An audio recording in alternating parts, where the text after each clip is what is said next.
when one attains the Supreme Lord, there is no Vaishnava or Shahnaz. Everybody, he will grace each one accordingly, you know. Like you should know, you see, Lord Shiva is so dear to Lord Krishna.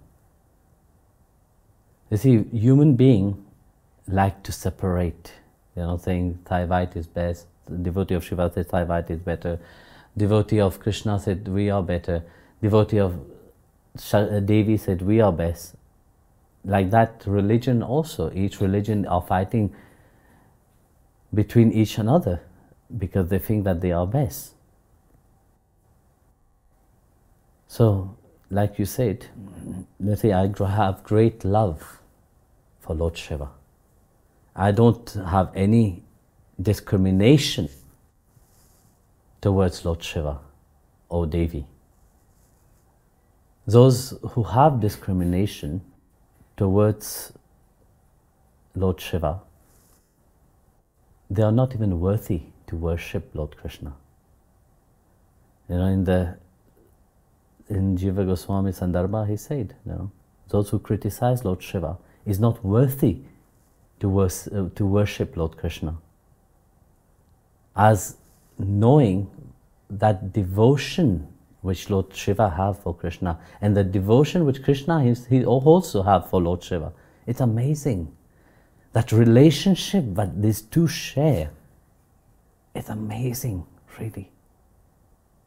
You know, look at that devotion which Lord Shiva have for Lord Krishna when they did the Ras itself, you know. No one was allowed, no man was allowed in the Ras. But yet, when the Maharaj came, Lord Shiva had this pull, said, hey, I have to go. Do you think Bhagavan Krishna didn't know about that? He knew about it. He came in disguise as a gopi. And of course, Lord Krishna wanted to dance with him only. Even being disguised, they dance merrily. Yeah. Who will comprehend that relationship which Bhagavan have with his devotee, you know, and the devotee have with his Supreme Lord? We see the different onto the outside, you know. Like you said, you know, you have great love for Lord Shiva. You know, nobody have stopped you of having this devotion to Lord Shiva. Like Krishna said, you know, the devotee of my devotee is dearest to me, you know. In the Vaishnava tradition, we consider Lord Shiva the greatest devotee of the Lord himself. He's constantly meditating upon, even in Shiv Puran himself, you see.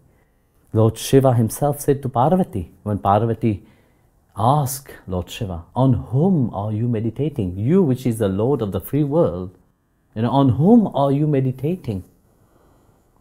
And Lord Shiva said, you know, I'm meditating upon the Supreme Lord himself, which is dearest to me, which is, I'm meditating upon Ram. So, even in Shiv Puran himself, Lord Shiva said, I'm meditating upon the Supreme Lord, you know, Ram. So, when Ram is sitting and meditating, look, when he built the bridge, on whom he meditated, on whom did he pray? He prayed to Lord Shiva. Lord Shiva, the Lord of the Gunas, now, the Lord of this material world, the Purusha of this world, this reality. Through his blessing only, that one can transcend this reality.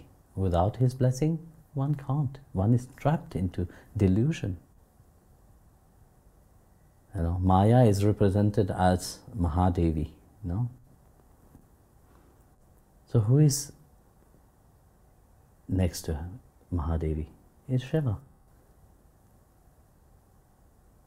So only when one have that blessing of Lord Shiva, one can really have great devotion to Lord Krishna, to Srimad Narayana.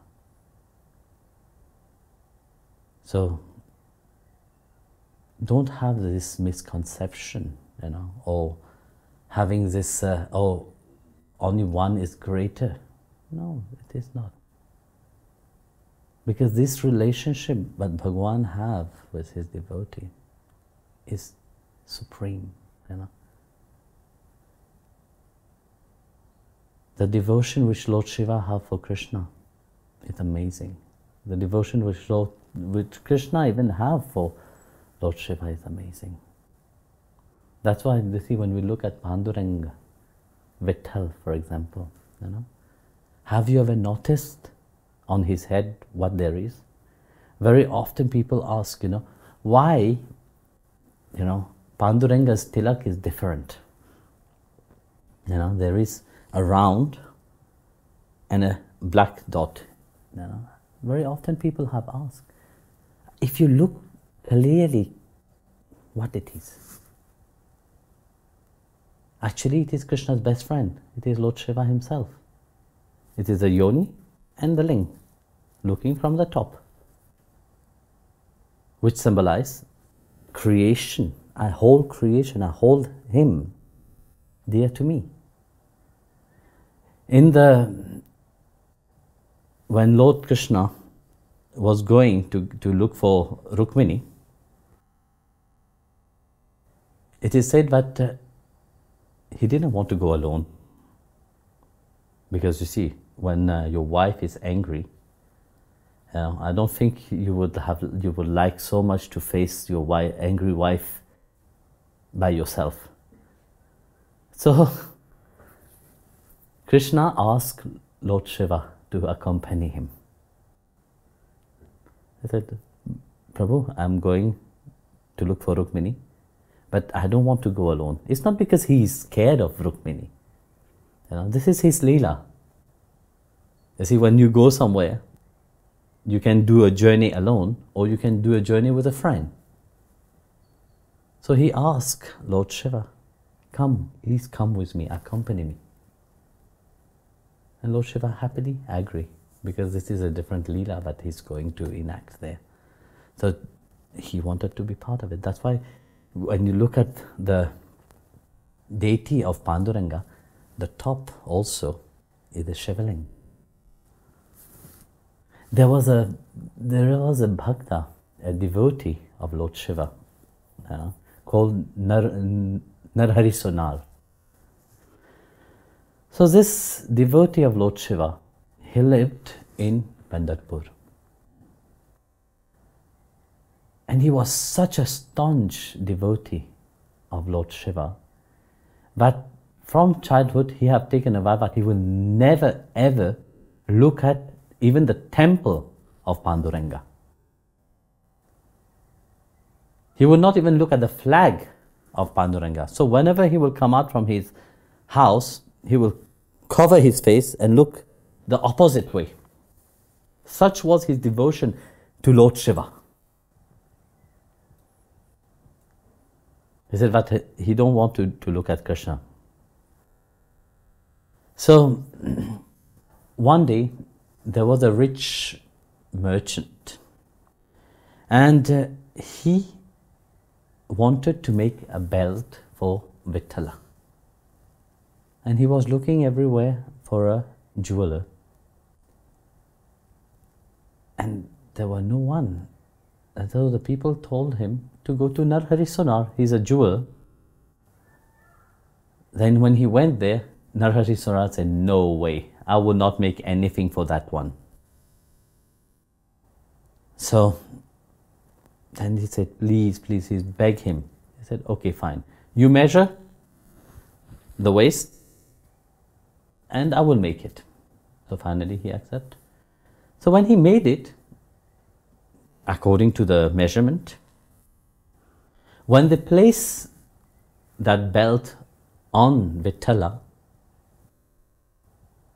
it was too short. So they brought it back And he again rectified it. You know, said, okay, it's too short. So they added.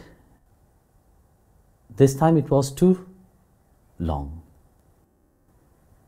So then they beg Narahari, please, we have been trying to measure it, it's not possible. Can you please come and measure it yourself? Narahari said, no way I'm coming there. Do whatever you want. My life can go. I will not put my feet in that temple. That was his devotion to Lord Shiva. So finally, they convinced him. They said, okay, fine. But with one condition. He will be blindfolded completely. Even his face will be masked completely, but he don't breathe the air from Panduranga. Yeah. So they took him by the hand and brought him in the temple. And in the temple, of course, he took the belt and he was measuring. And as he was measuring, his hand, of course, when you measure, you have to measure around. He will feel that it is not Vitthal which was standing, it was a Shivalinga which was there. And he was wondering, why does this God look like my God? Why does this Krishna look like a Shivling? So he was touching everywhere, it was round, and he was confused. What he did? He removed the blindfold. And when he removed the blindfold, to his amazement, in front of him was Panduranga standing. Vitthal was standing. And he said, not possible. This is not what I was touching. Again, he put the blindfold. Again, when he put the blindfold and he touched, it was a Shiva. How is this possible? Again, he removed the blindfold. Again, Vitthal was standing in front of him. Like that, he come to the realization that it is the same Supreme Lord, He realized that there is no difference between the Bhakta and the Beloved. There is no difference between Lord Shiva and Krishna. And most of the time, you see, this misconception is only in the mind of fanatic people. When people become so fanatic, they lose the capacity of thinking. They lose the capacity even in seeing what Bhagwan himself has said. How dear is Lord Shiva to me. So, just love, and knows what the Lord himself represented and what is their relationship together. And don't make this don't have this as a make human fight, thinking that they are also fighting. They are not fighting. They don't have any problem with each other. It is human that have problem with each other.